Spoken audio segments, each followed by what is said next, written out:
नित्य है। आत्मा का अनुभव बस एकमात्र नित्य है।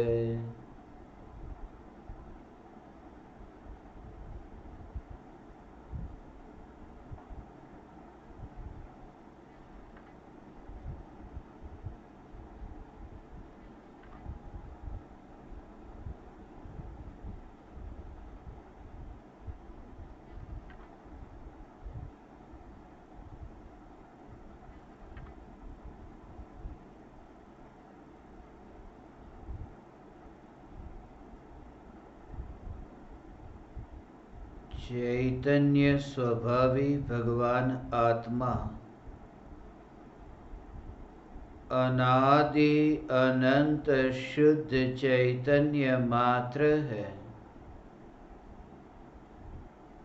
ज्ञान मात्र है।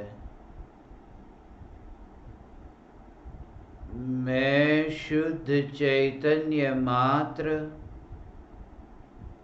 ज्ञान मात्र, भगवान आत्मा हूँ। त्रिकाल शुद्ध चैतन्य परमात्मा हूँ। अनंत गुणाधिपति, एक ज्ञायक देव हूँ। अगणित ज्ञेयों के प्रतिबिंबों से अप्रभावित ज्ञान पर्यायों में एक समय के लिए भी नहीं मिलने वाला, एक समय के लिए भी नहीं सिकुड़ने वाला, त्रिकाल ध्रुव चैतन्य सत्ता मात्र भगवान आत्मा हूँ।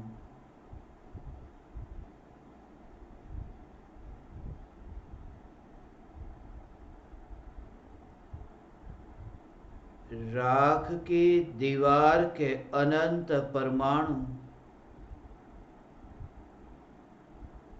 और रागादि विकारी भाव जिस चैतन्य घन भगवान आत्मा में प्रविष्ट नहीं होते, जिस चैतन्य घन भगवान आत्मा में किसी भी पर्याय का प्रवाह प्रवेश नहीं कर सकता, ऐसा शुद्ध बुद्ध चैतन्य घन भगवान आत्मा मैं हूँ।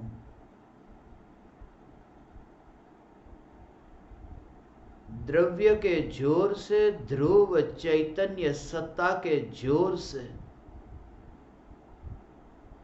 पर्याय में सहज ही निर्मलता प्रकट होती है। निर्मल पर्याय का ज्ञान होता है।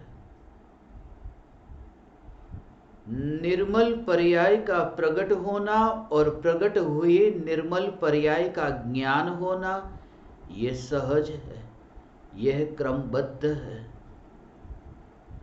मगर जो क्रमबद्ध है वह पर्याय है ध्रुव ज्ञायक देव, जिसका क्रमबद्ध के साथ कोई संबंध नहीं। ऐसी ये ध्रुव चैतन्य सत्ता मैं हूँ, पर्याय को ज्ञान में जानता होने पर भी, पर्याय का ज्ञान में प्रतिबिंब पड़ता होने पर भी, उस ज्ञान की अवस्था में पर्याय जानने में तो आती है, मगर जोर कहाँ है? दृष्टि का जोर ध्रुव चैतन्य तत्व पर। इसलिए तुम पर्याय में विराजमान मत हो, तुम ध्रुव में विराजमान हो। ये जो ज्ञानी का उपदेश है, यह उपदेश भी पर्याय के लिए है, तुम्हारे लिए नहीं। इसलिए कोई भी उपदेश तुम्हें नहीं दिया जा रहा है, उपदेश है पर्याय के लिए, क्योंकि ध्रुव न तो उपदेश को ग्रहण करता है न तो ध्रुव उपदेश को देता है। ध्रुव में न कोई लेन देन है, ध्रुव में न कोई लेन देन का विकल्प है, लेन देन का कोई संबंध नहीं। ऐसे यह ध्रुव चैतन्य सत्ता, यह ध्रुव न्यायक देव।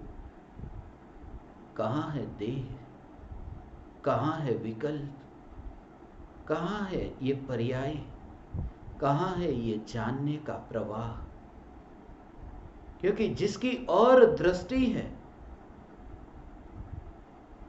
उसकी और दृष्टि जाते ही, ध्रुव की और दृष्टि जाते ही उस दृष्टि से भी ध्यान हट गया। झुकने वाली जो पर्याय है वह झुकी, उस समय ये झुकी मैं, ऐसा भी भाव मर गया। उसे ही द्रव्य का जोर कहते हैं, उसे ध्रुव न्यायक देव पर जोर कहते हैं। जहां विराजमान होना है बस उसी को देखो, विराजमान होने वाली को मत देखो। ये विराजमान होने वाली ये पर्याय है, उस पर्याय को मत देखो।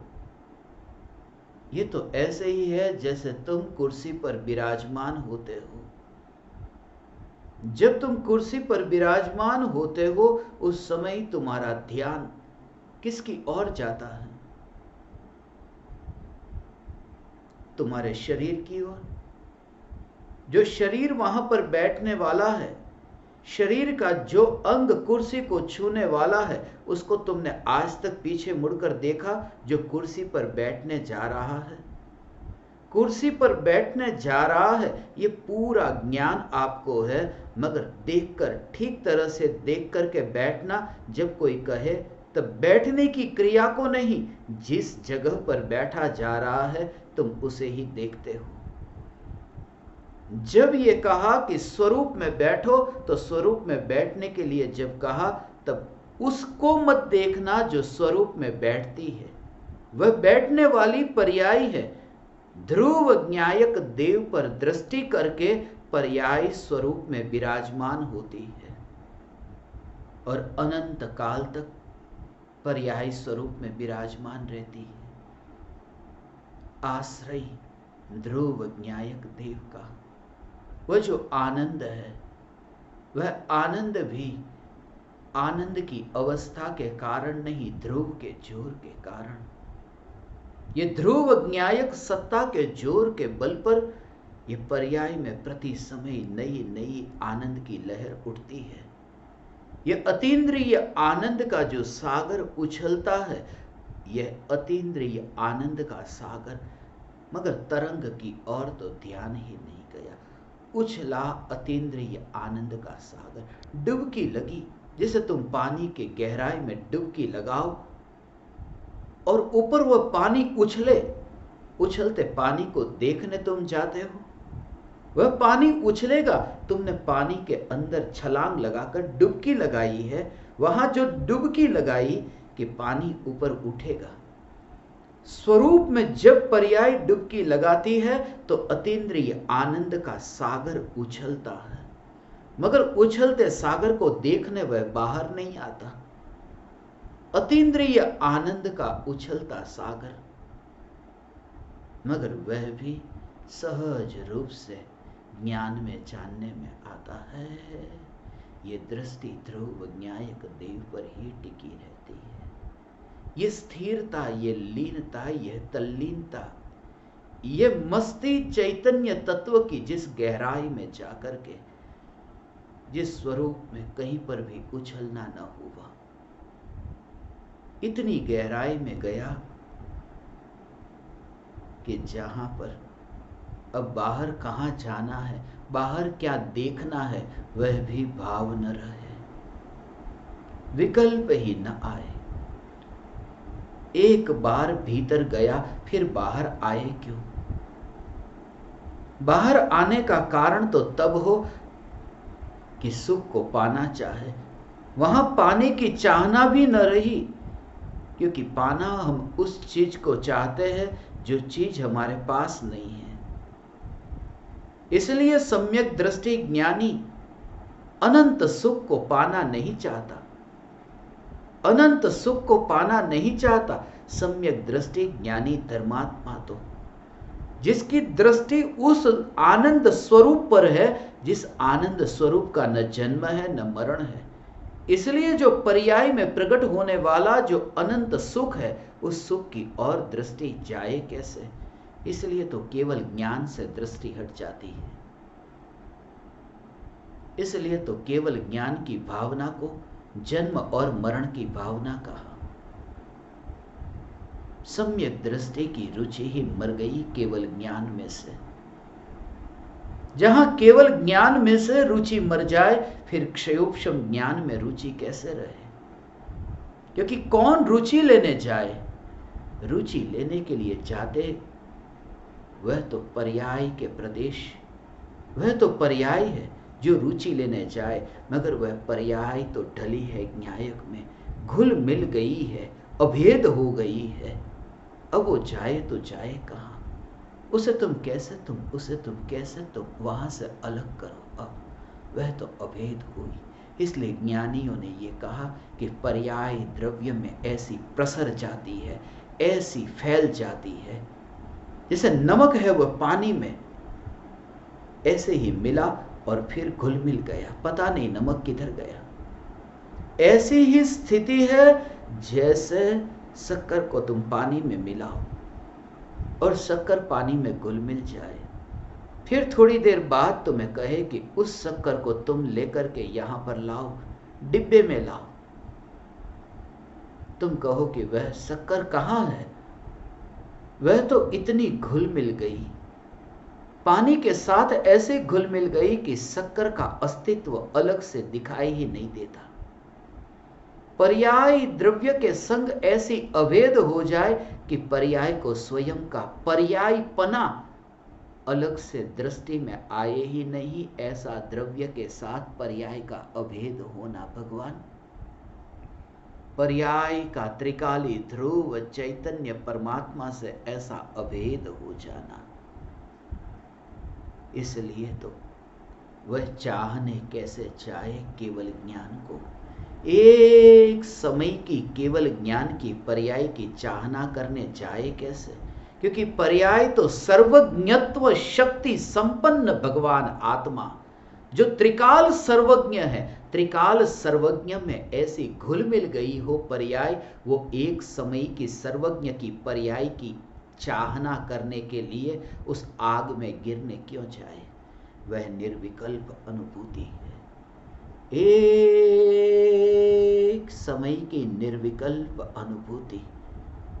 हे ज्ञान दीपक, पर्याय का द्रव्य में अभेद हो जाना, कुछ भी कर्तव्य बाकी न बचे। पहले तो मानते थे कि अशुभ ये कर्तव्य है, दुकान पर न जाऊंगा तो मेरा कर्तव्य कैसे निभाऊंगा? परिवारजनों के लिए मैं धन संपत्ति इकट्ठी न करूंगा तो कौन करेगा? ये कर्तव्य, अशुभ में पाप को कर्तव्य माना था, मगर फिर पुण्य को कर्तव्य माना कि पुण्य करने जैसा तो है न, पुण्य करना तो चाहिए न। ज्ञानियों ने कहा कि न पाप न पुण्य ये दोनों कर्तव्य नहीं है। तब फिर अज्ञानी ने पकड़ा कि कर्तव्य है क्या, और ज्ञानी का उपदेश है, तुम्हें पता है तुम्हारा कर्तव्य क्या है? सम्यक दृष्टि ज्ञानी की दृष्टि ऐसी दृष्टि है कि मैं वह तत्व हूं जिस तत्व का कोई कर्तव्य ही नहीं है, कोई कर्तव्य नहीं है, क्योंकि कर्तव्य तो पर्याय में होता है। ध्रुव का कर्तव्य क्या? ध्रुव तो सत्ता स्वरूप है, ये सत्ता स्वरूप त्रिकाल ध्रुव चैतन्य, यही तो मैं हूं। कुछ भी कर्तव्य न रहा। तुम्हारी ड्यूटी क्या? कुछ तो ड्यूटी, तुम्हारा कुछ तो कर्तव्य, तुम्हारी कईक तो फरज हसे, कईक तो फरज निभावी पड़े। कौन सी फरज? ध्रुव चैतन्य तत्व जिसका कोई कर्तव्य नहीं, पाप करने योग्य है, पुण्य करने योग्य है, धर्म करने योग्य है। पाप और पुण्य से छूट करके एकमात्र धर्म करने योग्य है। धर्म करने योग्य है अर्थात धर्म उपादेय है। जिसने ये माना कि धर्म करने योग्य है, उसने ये माना कि धर्म उपादेय है। धर्म उपादेय है अर्थात उसने ये माना कि पाप और पुण्य से पार जो धर्म है, बस वह करने योग्य है। सीधा ही खाई में गिरा है शुद्ध भाव की, खाई में गिरा है वितराग परिणति रूप धर्म की।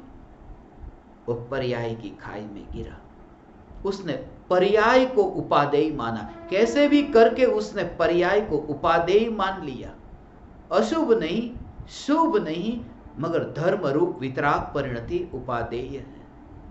सम्यक दृष्टि की दृष्टि, हे ज्ञान दीपक, तुम्हें अंतर से, ये अंतर से तुम्हें गुंज उठे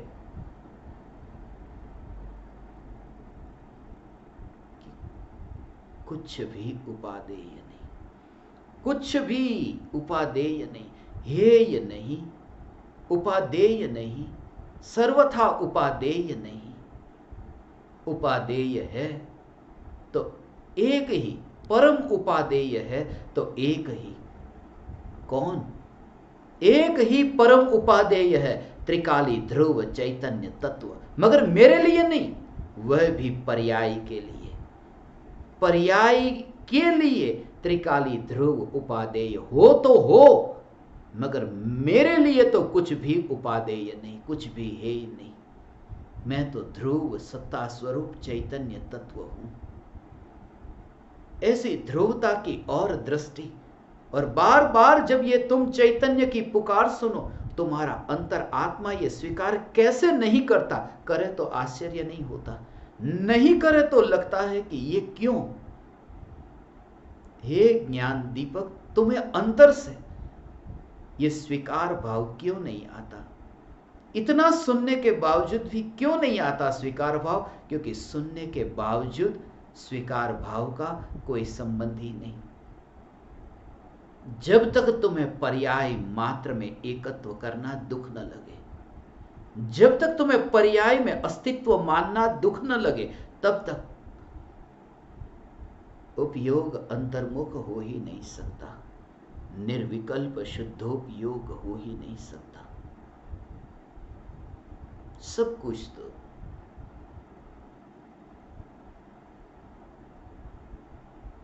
अपने चुनाव के बिना तुमने चुन लिया, स्वीकार कर लिया, बिना चुनाव का चुना है सब कुछ, मगर पर पदार्थों को सब कुछ ही तो चुन लिया, स्वीकार कर लिया, मान लिया, जहां कोई विकल्प नहीं। कैसा स्वीकार कर लिया?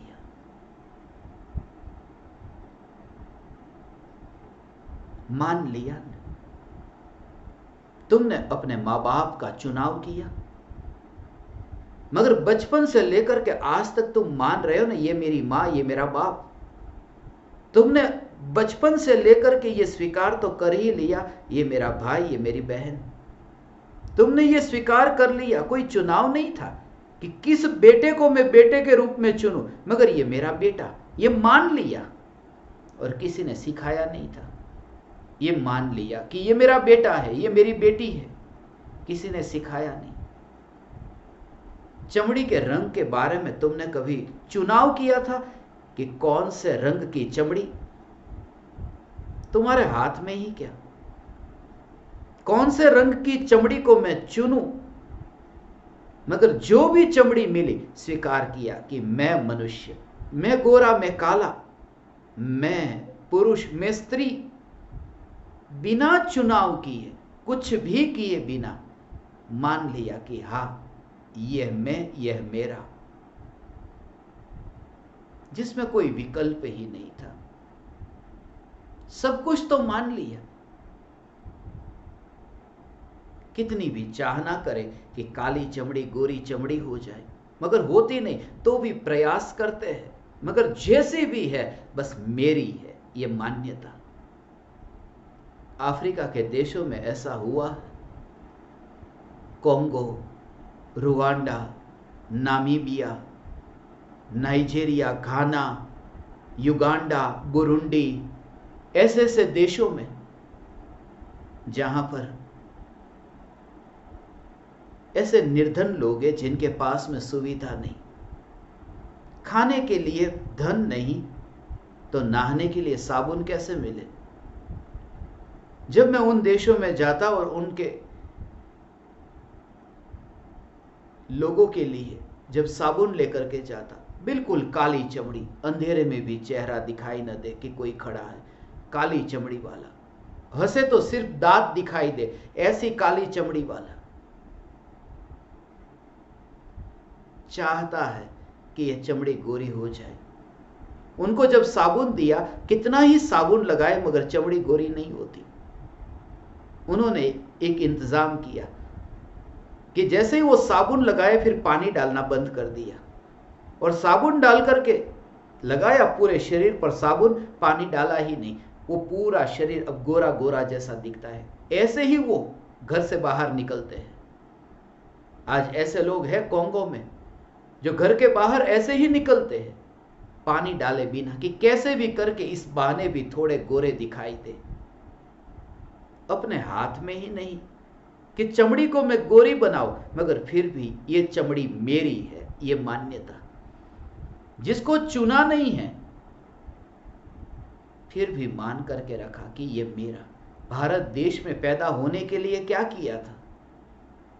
कुछ भी तो नहीं, मगर पैदा हुए और मान लिया मैं भारतीय। उसके लिए कोई विकल्प नहीं था कि मैं भारत में पैदा हो या फिर चीन में पैदा हो।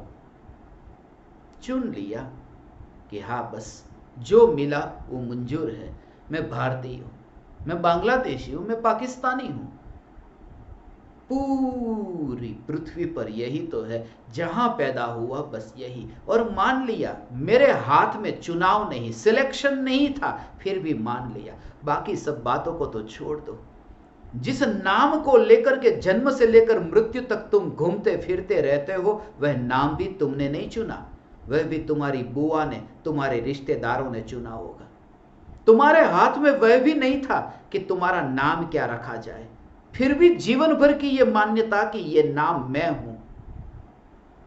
और जब तुमने इतना सब कुछ मान लिया है, इतना सब कुछ मान लिया, तो फिर सद्गुरु तुम्हें पुकारते हैं कि एक बात ये मानो कि मैं चैतन्य तत्व हूं, मगर नहीं मानते हो, नहीं मानते हो।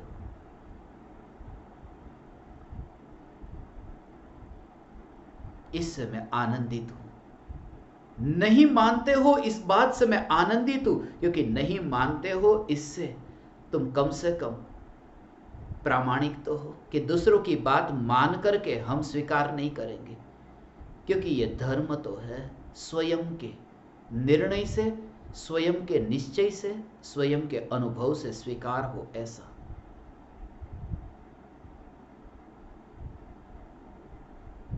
मैं ध्रुव चैतन्य हूं, ये किसी ने कहा इसलिए मैं नहीं मानता, ये मेरे स्वयं का अनुभव है इसलिए मैं मानता हूं।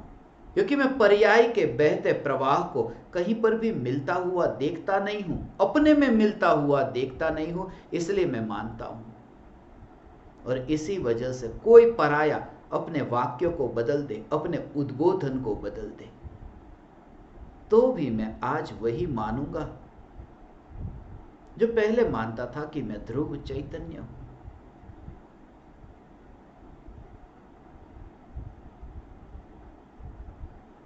इसलिए एकत्व ध्रुव चैतन्य में, इसलिए पर्याय में भी एकत्व नहीं, इसलिए पर्याय में पर्याय का एकत्व नहीं।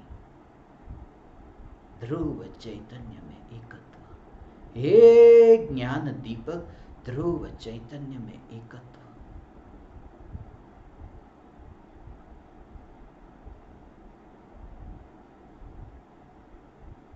आज ही मैं एक ज्ञान दीपक से दोपहर में मिल रहा था, बहुत रोया। सम्यक दर्शन की प्राप्ति नहीं हो रही और इतने दूर बैठे हैं, कब आएंगे हम आपके निकट, कब आएंगे आपके निकट, कह रहे थे, रो रहे थे, तड़प रहे थे। मैंने कल का ही बोध उन्हें ताजा कराया, जो एक समय की पर्याय, जो अपने से दूर तो नहीं है न, एक समय की पर्याय जो अपने से इतनी तो दूर नहीं न, पर्याय तो पर्याय की सत्ता में है न। जो पर्याय पर्याय की सत्ता में है, उस पर्याय को उस पर्याय में एकत्व करने का, ममत्व करने का, मोह करने का मना किया, और तुम इतने दूर बैठे हुए व्यक्ति में तुम मोह कर रहे हो। रो रहे थे कि आप हमें छोड़कर चले जाएंगे तो क्या होगा। मैंने यही कहा, मैं तो जाऊंगा, मेरे जाने के कारण तुम मत रोना। तुम्हें रोना है तो अपने कारण रोना कि योग मिला था फिर भी पाया नहीं। तुम मेरे पर मत रोना, तुम अपने पर रोना। मेरे पर रोने की जरूरत ही नहीं है, क्योंकि मैं तो अभी हूं और अभी नहीं। तुम्हें रोना है तो अपने पर रोना। तुम मुझे मत पाना, तुम स्वयं को पाओ, क्योंकि मुझे कितना भी पाओ मैं दूर चला जाऊंगा। मैं मेहमान हूं, ये व्यक्ति हूं, इसलिए दूर चला जाऊंगा। धर्म सदैव टिकता है। तुम उसे ग्रहण करो, उसे धारण करो जो तुम्हारे साथ सदा रहे। इसलिए हे ज्ञान दीपक, प्रत्येक बोध, प्रत्येक उद्बोधन में मैं जीवन के अंतिम क्षण तक बोलूं तो यही बोलूंगा कि तुम मुझे मत पकड़ना, तुम ध्रुव ध्रुव ध्रुव, बस इसी को स्वीकार करो, इसी को स्वीकार करो कि मैं ध्रुव चैतन्य हूं, मैं ध्रुव चैतन्य हूं।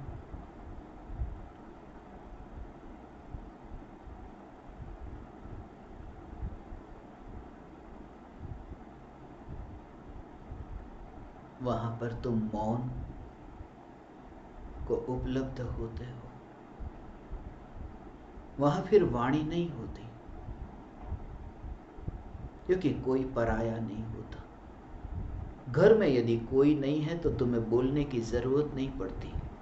अकेले हो, कोई दूसरा नहीं, वाणी की जरूरत पड़ती है कोई दूसरा हो तो। और निर्विकल्प अनुभूति में तो दूसरे का विकल्प ही नहीं, तो वाणी नहीं, वाणी का विकल्प ही नहीं रहता। ऐसी मौन दशा तुम्हें प्रकट हो, ऐसी मौन दशा तुम्हें प्रकट हो। एक ज्ञान दीपक, मांस खून हड्डी चमड़ी, इन्हें लेकर के तुम मुझसे मत मिलना। बस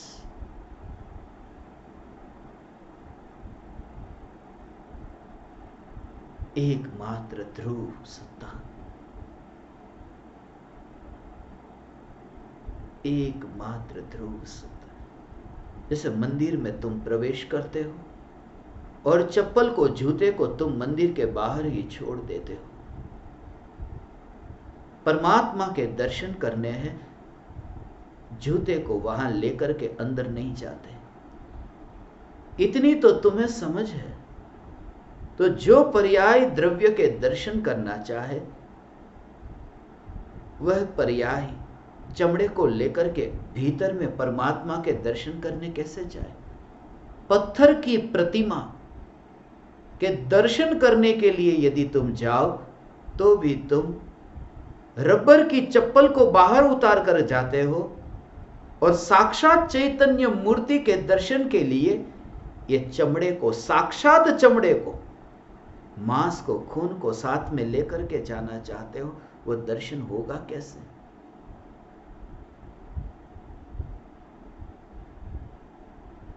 इसलिए यदि तुम्हारा पुरुषार्थ हो तो यह सत्संग के दौरान ही तुम्हें प्राप्ति हो जाए।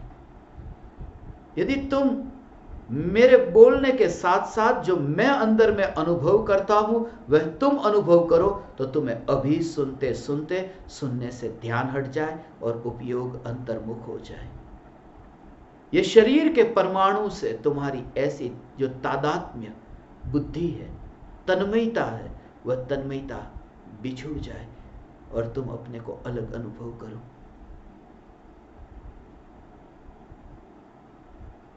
फिर अनजान शरीर, हे ज्ञान दीपक, ये शरीर फिर अनजान होगा।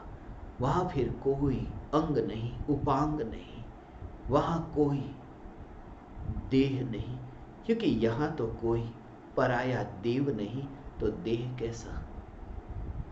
ऐसी दृष्टि तुम्हें प्रकट हो। फिर तो एकांत में विचरण, फिर तुम जहां हो, भीड़ में भी हो मगर भीड़ में तुम नहीं हो, तुम सबके साथ में हो मगर तुम्हारे आसपास कोई नहीं है। तुम्हारे आसपास तुम किसी को देखते ही नहीं। तुम तो अपने आसपास ज्ञान के बहते प्रवाह को भी मंडराता हुआ नहीं देखते। तुम तो उसे ही देखते हो कि बस मुझे तो चैतन्य ही दिखाई देता है। मैं जब सूरज को देखूं तो मुझे मिट्टी नहीं दिखाई देती। मेरी दृष्टि इतनी ऊपर है कि मिट्टी मुझे दिखाई ही नहीं देती।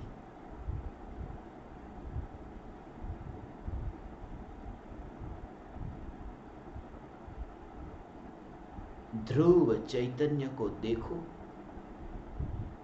कि अब संयोगों के काल में भी मैं चैतन्य तत्व की जागृति से हटता नहीं हूं, मिटता नहीं हूं, छूटता नहीं हूं।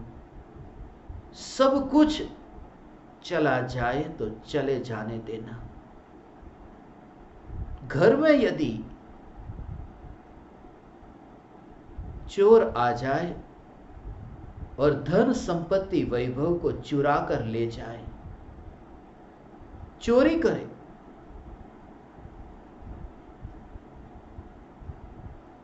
तुम्हारे माल सामान वैभव को कोई लुटा ले, लूट जाने देना, मगर जागृति को मत लूटने देना। घर में आग भी लग जाए तो सब जले तो जलने देना, पूरा घर तुम्हारे सामने जलता हो। एक एक वस्तु घर की जो तुमने बड़ी मेहनत करके, पसीना गिरा करके घर की एक एक वस्तु जलती हो।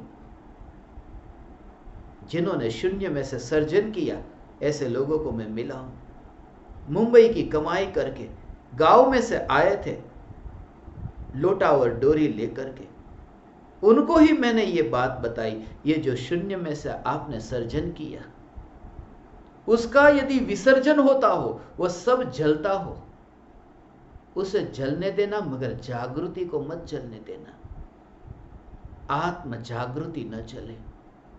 सब कुछ खोए तो खो जाने देना, मगर जागृति न खो जाए। जो चला जाए वो चला जाए। मित्र आया, बरसों तक साथ में रहा, मित्रता गाढ़ हुई, उसके बिना चैन न पड़े। पानी न पिए, भोजन तो दूर, चेहरा देखे बिना चैन न पड़े, आवाज सुने बिना सब सुना सुना लगे। ऐसा मित्र भी जब तुम्हें ठोकर देकर के चला जाए, जाए तो जाए, मगर उस समय आत्म जागृति न जाए। और यह आत्म जागृति ध्रुव के आश्रय से प्रकट होती है, करता नहीं हूं। हे ज्ञान दीपक, यह जागृति सहज प्रकट होती है, मैंने पैदा नहीं की। सिर्फ एक कि ध्रुव का जोर हो, ध्रुव पर दृष्टि हो, स्वरूप पर दृष्टि हो, फिर कैसी भी स्थिति में तुम अपनी आत्म जागृति से हटते नहीं हो, कहीं पर भी तुम रहो। ईश्वर चंद विद्यासागर, उसका बहुत बड़ा सम्मान होने वाला था। अंग्रेजी सरकार में वाइसरॉय ने आमंत्रण दिया था। साधारण व्यक्ति था, उसके पास में पहनने के लिए महंगे कपड़े नहीं थे, मगर मित्रों ने समझाया था। मित्रों ने कहा था कि नए वस्त्र खरीद ले, अंग्रेजी सरकार में तुम्हारा सम्मान होने जा रहा है। मित्रों ने जब बहुत समझाया तो उसने नए वस्त्र बनवाए, पहने, मगर पहन करके जब जा रहा था, रास्ते में उसने एक दृश्य देखा। एक मुसलमान रास्ते से चलता हुआ जा रहा है, उसका नौकर पीछे से आया और नौकर ने उस मालिक मुसलमान को कहा कि मीर साहब, आपकी हवेली में आग लग गई। ये सुनते ही मीर साहब तो ऐसे ही चलते रहे जैसे पहले चलते थे। नौकर ने फिर दोबारा कहा, आपने सुना मेरी बात को? हवेली में आग लग गई, हवेली जल रही थी। नौकर का कुछ भी नहीं जल रहा था, जल रहा था तो ये सेठ का, मालिक का जल रहा था। ईश्वर चंद विद्यासागर ने अपने संस्मरणों में ये लिखा कि मैंने वो मीर साहब को देखा, मेरे आगे आगे चल रहे थे। जब नौकर ने बार बार कहा, तब मीर साहब ने नौकर से कहा, 40 वर्षों से मैं ऐसी चाल से चलता हूं, सिर्फ हवेली में आग लग जाए उस वजह से क्या मैं अपनी चाल बदल दूं? लग जाए तो लग जाए, मगर मैं अपनी चाल नहीं बदल सकता। वो उसी चाल से चलते हुए गए। फिर जो भी करना था, नौकरों से कहना था, आग को बुझाना था, वो सब उन्होंने ऑर्डर दिया। आग बुझाई, मगर अपनी चाल न बदली। विद्यासागर ने यह लिखा है कि उससे मुझे पता चला कि मैंने ये अपने वस्त्र क्यों बदले। जब वो अपनी चाल नहीं बदलता तो मैं अपने वस्त्र भी क्यों बदलूं? और वो वही वस्त्र में गए। मैं ज्ञान दीपकों से आपसे ये कहता हूं कि कैसी भी परिस्थिति हो, तुम अपनी जागृति की चाल मत बदलना। चैतन्य चैतन्य चैतन्य चैतन्य चैतन्य चैतन्य चैतन्य, ये चैतन्य चैतन्य चैतन्य, हे ज्ञान दीपक, ये चैतन्य तत्व की जागृति, ये आत्म जागृति तुम्हारी चाल न बदले। ये चाल जीव की चाल है,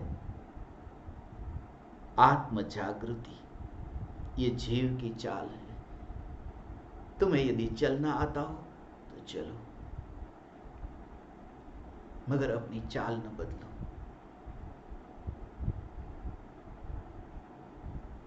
ध्रुव न्यायक देव के आश्रय से पर्याय में होते किसी भी प्रकार के परिणमन में जोर नहीं, सिर्फ दृष्टि का जोर ध्रुव पर। एक दृष्टि पलटते ही अनंत गुणों की पर्याय, अनंत गुणों की पर्याय स्वरूप सन्मुख होती है। इसलिए कहा ना, एक सम्यक दर्शन पाया मोक्ष होता। सम्यक दर्शन प्रकट हुआ कि मोक्ष प्रकट होगा।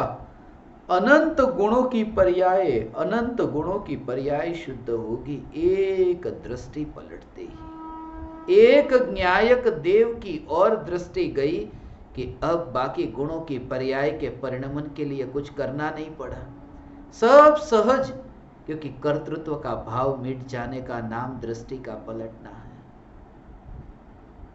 अब कर्तृत्व भाव ही न रहा। अब किन किन पर्यायों को पलटने के लिए मैं जाऊं? इसलिए सम्यक दर्शन होते ही यह करूं वह करूं, ये मिट जाता है। यह करूं वह करूं अर्थात करूं ये मानता ही नहीं, क्योंकि ध्रुव में करना नहीं, ध्रुव में परिणमन नहीं। एक समय की पर्याय से दृष्टि हटी। तुम्हें लगे कि पर्याय तो एक समय की है, उस पर्याय को मैं देखता हूं, उसमें ध्रुव कहां बाधा पहुंचाता है? ध्रुव को देख सकता हूं ना। एक पर्याय को देखने से क्या फर्क पड़ जाता है? एक पर्याय भी इतनी खतरनाक बाधक बनती है, ध्रुव के दर्शन में बाधक बनती है। हां, ध्रुव के दर्शन में बाधक बनती है भगवान। एक समय की पर्याय जो बीच में आवरण बनती है।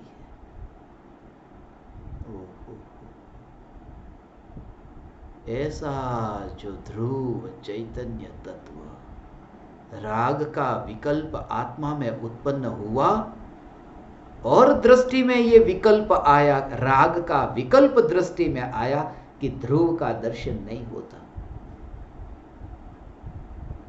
एक छोटा सा अंश है पर्याय, एक छोटा सा अंश है, एक समय का अंश है, मगर एक समय का अंश त्रिकाली ध्रुव को अनादि अनंत सत्ता के दर्शन में बाधक बना। बीच में सीधी सी बात है, एक छोटा सा कण आंख में गिर गया कि बस अब पहाड़ नहीं दिखता। पहाड़ की तुलना में कण तो बहुत छोटा है, मगर वह कण पहाड़ के दर्शन में बाधक बनता है, पहाड़ के दर्शन में बाधक बनता है। हाँ, ऐसे ही ये पर्याय जो राग का विकल्प, ये राग का विकल्प जो दृष्टि में आए, आंख के बीच में ये कण आए तो पहाड़ नहीं दिखता, ये बाधक बनता है। कण राग का विकल्प दृष्टि के बीच में आए तो बाधक बनता है, मगर किसके लिए? दृष्टि के लिए। पहाड़ के लिए कुछ भी बाधक नहीं, क्योंकि पहाड़ तो देखता ही नहीं। ये देखने वाली आंख में कुछ बाधा आती है, पहाड़ में बाधा नहीं आती। और मैं पहाड़ हूं, मैं ध्रुव हूं, इसलिए मैं न साधक हूं न मैं बाधक हूं, मैं ध्रुव चैतन्य हूं। हे ज्ञान दीपक, तुम साधक नहीं हो, क्योंकि साधक हो तो फिर तुम बाधक भी हो। तुम तो ध्रुव ध्रुव ध्रुव सत्ता स्वरूप।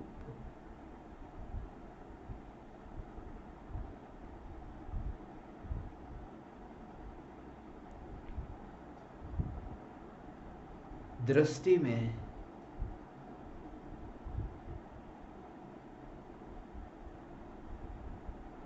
कोई कण आए,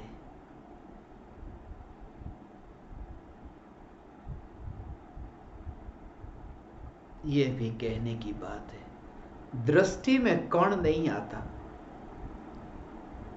कण कण में ही रहता है। कोई भी कण आंख के अंदर थोड़ी जाता है, आंख के तो बाहर ही रहता है। हम कहते हैं आंख में कोई रजकण गिर गया, आंख के अंदर जाता ही नहीं। आंख के अंदर तो इतने कण हैं, मगर बाधा नहीं पहुंचाते। ये जो कण है वो कण बाहर है, आंख के बाहर है, आंख के अंदर गिरा। आप जब कहते हैं आंख में कण गिरा है, वो आंख में नहीं गिरा, आंख के बाहर है।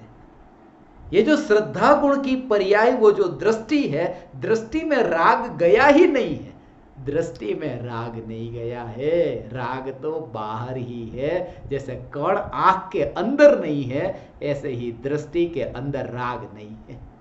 और जब कण आंख के अंदर भी नहीं गया तो वह कण पहाड़ के अंदर कैसे जाएगा भगवान? जो राग का विकल्प दृष्टि की पर्याय में भी नहीं जाता, वो राग का विकल्प त्रिकाली ध्रुव चैतन्य में कैसे जाएगा? इसलिए मैं रागी नहीं हूं, मैं ध्रुव चैतन्य तत्व में रागी नहीं हूं। ये श्रद्धा का जोर। ऐसी ध्रुव चैतन्य तत्व में श्रद्धा होने पर यह पर्याय की रुचि मिट जाती है।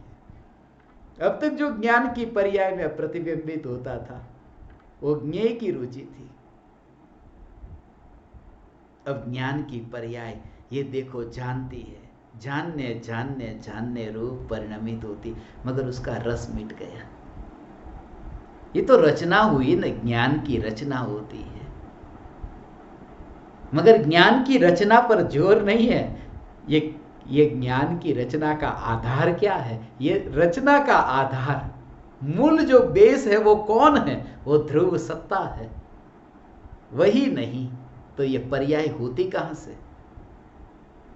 ये ध्रुव चैतन्य सत्ता, पर्याय का अस्तित्व पर्याय के रूप में देखते हैं तो स्वतंत्र है, मगर प्रमाण का विषय जो द्रव्य है उसमें वो ध्रुव के बिना पर्याय का अस्तित्व कैसे? इसलिए ये कहा कि पर्याय की जो महिमा आती है, आज तक तुम्हें ये पर्याय की महिमा आई, मगर पर्याय की महिमा आने पर तुमने आज तक कभी उस ध्रुव के बारे में कभी जिज्ञासा भी जगी? ये जो जानना जानना जानना हो रहा है, बस यही मैंने नहीं, ये तो ज्ञान की प्रति समय होती रचना है। ये ज्ञान की होती रचना है, इसमें ध्रुव तो है ही नहीं। इसाक न्यूटन, उसने एक सोलर सिस्टम एक बनाई थी। सोलर सिस्टम का एक ढांचा तैयार किया था। उसका एक सौर्य मंडल जैसे होता है, वो सौर्य मंडल उसने एक रचा था। लोग देखने के लिए जाते। न्यूटन को जब पूछा कि ये जो सोलर सिस्टम बनाई, ये किसने बनाई, कैसे बनाई, उसके पीछे राज क्या है? न्यूटन कहता कि तुम ये जो मैंने एक सैंपल बनाया है, असली जो सोलर सिस्टम है, सूर्य मंडल है, उसकी जो सिस्टम, उसका एक मैंने एक नक्शा तैयार किया, उसका एक रूप तैयार किया, उसकी एक रचना करके तुमको बताया। उसके बारे में तुम्हें जिज्ञासा होती है, तुम मुझे पूछते हो कि यह आपने कैसे बनाया, ये बना कैसे? न्यूटन कहता है तुमने कभी इसके बारे में शंका की कि वो जो असली सूर्य मंडल है वो कैसे बना है? तुम्हारी जिज्ञासा उसके बारे में होनी चाहिए। मेरी भी उसके बारे में ज्यादा थी, इसके बारे में कम थी।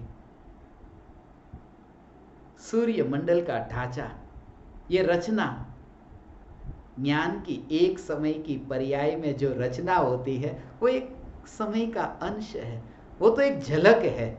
ध्रुव की झलक पर्याय में होती है, इसलिए तो कहते झलक। ज्ञान की पर्याय में लोकालोक झलकता है, वो झलकना पर्याय में होता है, ध्रुव में नहीं। ये झलक से तो ध्रुव चैतन्य सत्ता की महिमा जगे भगवान की। ये एक समय के परिणमन में मेरी रुचि नहीं, मैं असली सूर्य मंडल को देखता हूं। मेरी दृष्टि ध्रुव न्यायक देव की ओर है। ऐसा ये त्रिकाल ध्रुव चैतन्य तत्व सुनो। भले आज तुम्हारी श्रद्धा ये कहती है नहीं नहीं है, नहीं है, भले तुम बोलते हो, मगर श्रद्धा तो मना करती है। ध्रुव चैतन्य तत्व, इसका स्वीकार करने में अभी हिचकिचाहट होती है, मगर चिंता मत कर, अंत भला ही होगा।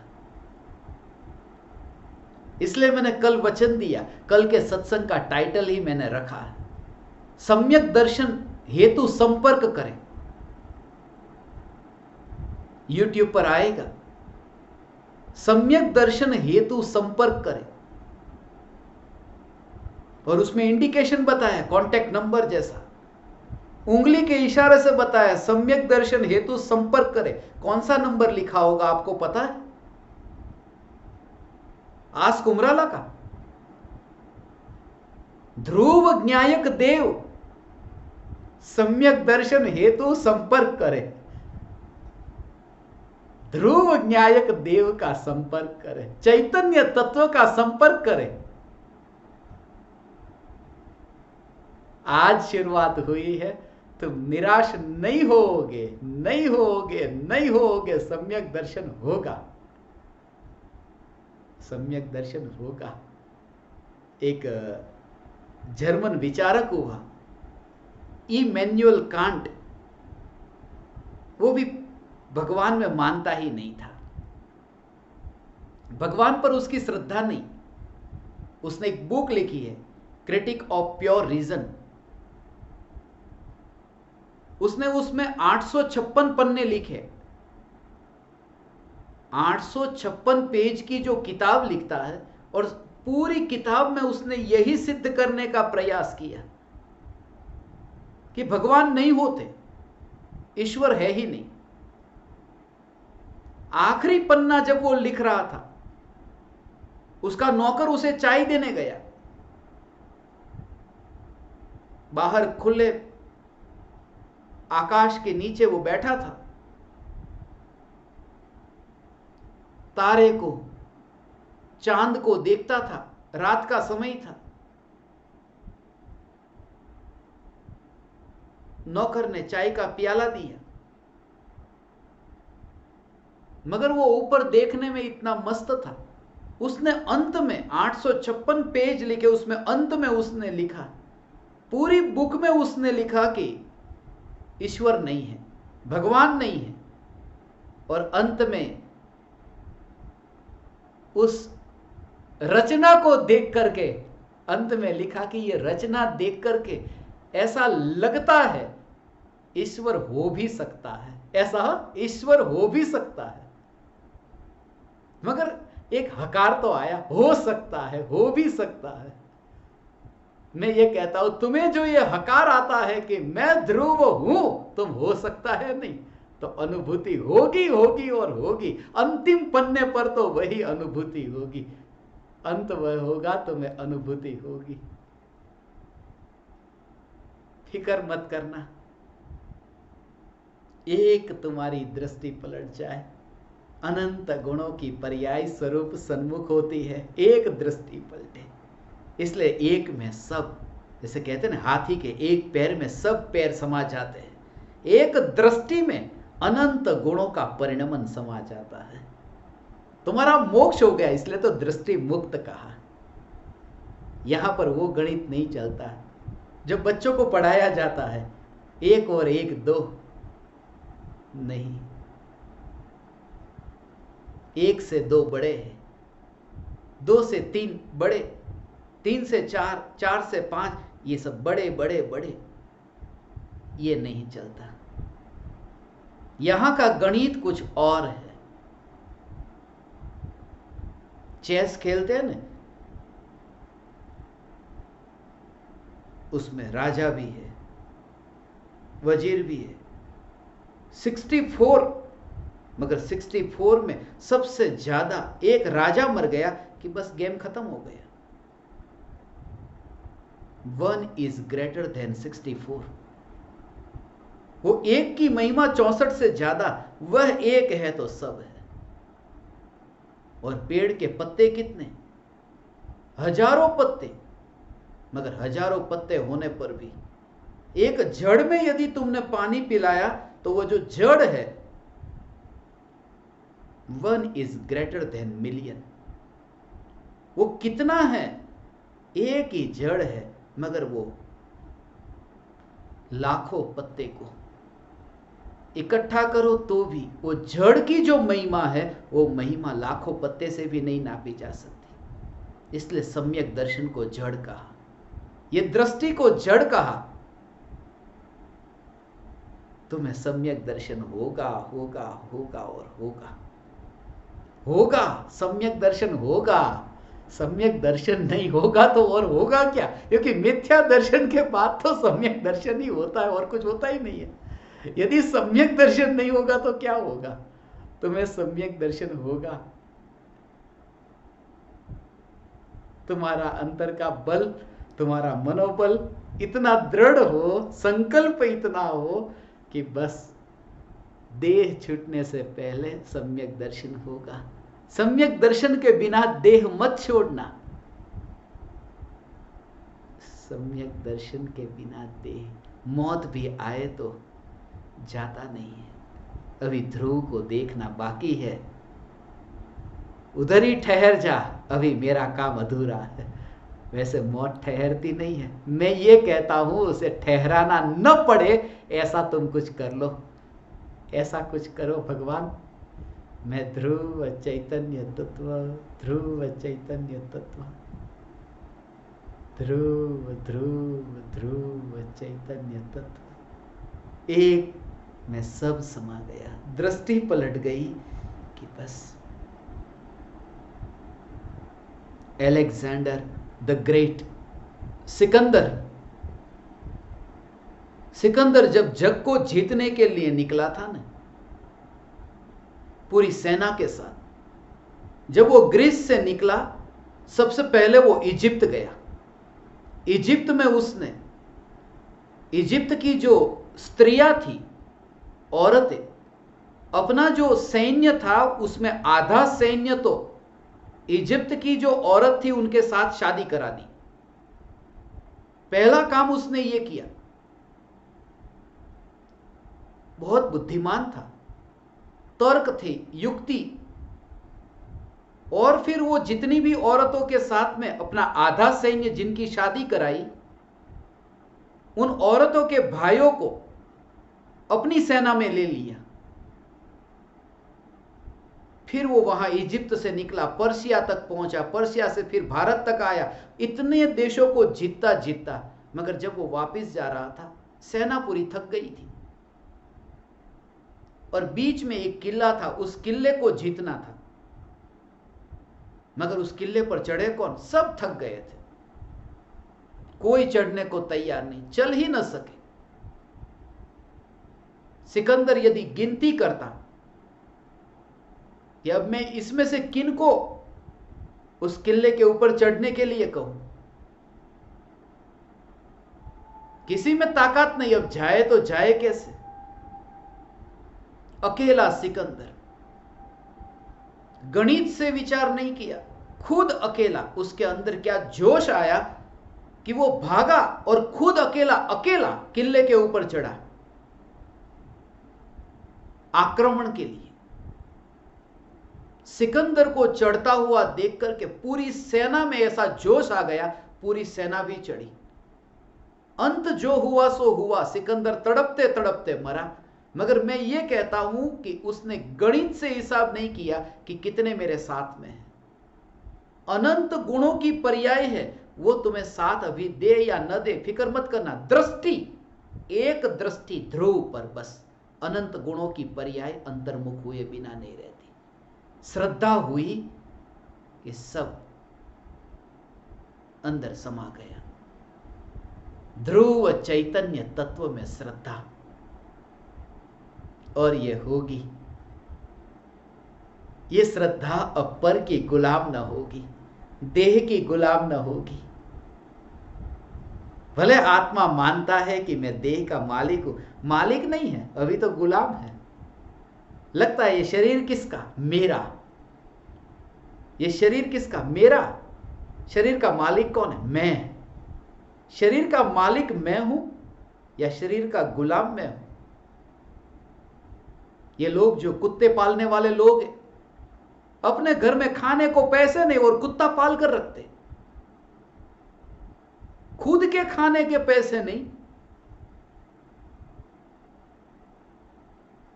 एक फैशन हो गया कुत्ता। किसी के भी आजकल तो देखो घर के बाहर बोर्ड मिलता है, कुत्ते से सावधान।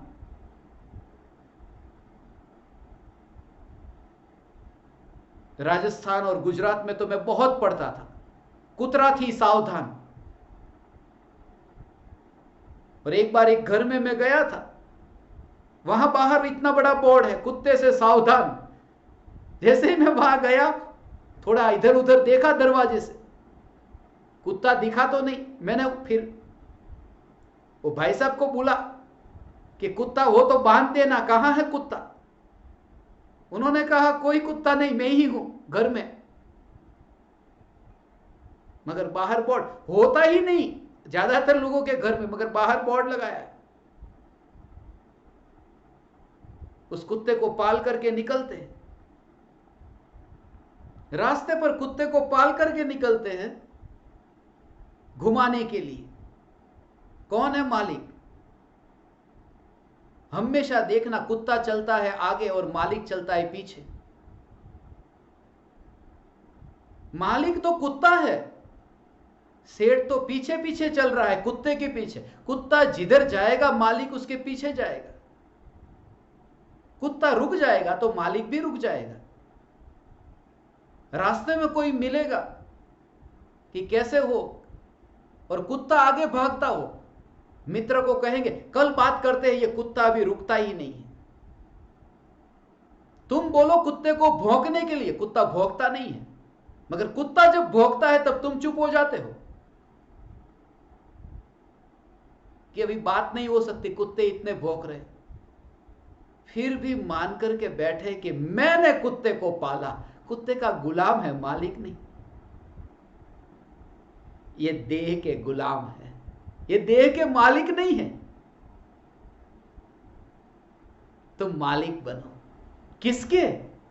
देह के या फिर आत्मा के? मालिक बनूं क्या? ना तो मैं मालिक, ना तो मैं गुलाम। मुझे मालिक होने में भी रुचि नहीं, क्योंकि मालिक का तो नौकर होता है और नौकर का कोई मालिक होता है। वहां तो दो होते हैं। मैं एक हूं, पर्याप्त हूं, मैं ध्रुव हूं, मैं पर्याप्त हूं। हे ज्ञान दीपक, तुम्हें सम्यक दर्शन होगा, होगा और होगा। सम्यक दर्शन होगा, होगा और होगा। तुम्हारे द्रव्य में, ध्रुव में पर्याय ऐसी फैलेगी जैसे इंजेक्शन शरीर में गया और पूरे शरीर में जैसे मिल जाता है, घुल मिल जाता है। तुम देखते हो ना, दवाई तुमने ली और दवाई पेट में ही थोड़ी रहती है, पूरे शरीर में फैल जाती है। ऐसे ही तुम्हारी पर्याय ऐसे द्रव्य में ढले और पूरे द्रव्य में फैले, फिर भी रहे अपनी सत्ता में और तुम अपनी सत्ता में। पर्याय अनुभव करे, मगर फिर भी तुम अपने ध्रुव स्वरूप को छोड़ो नहीं। ऐसा जो ध्रुव चैतन्य स्वरूप भगवान आत्मा, ये चैतन्य तत्व ही मैं हूं। हे ज्ञान दीपक, इस चैतन्य तत्व के ध्रुव न्यायक देव के आश्रय से तुम्हें सम्यक दर्शन होगा, होगा और होगा।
अहो अहो श्री सद्गुरु, करुणा सिंधु अपार,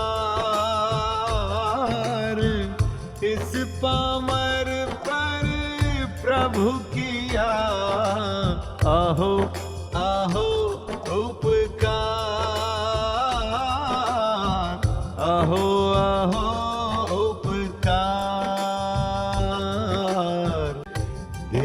सहित जिनकी दशा, वरते देहातीत उन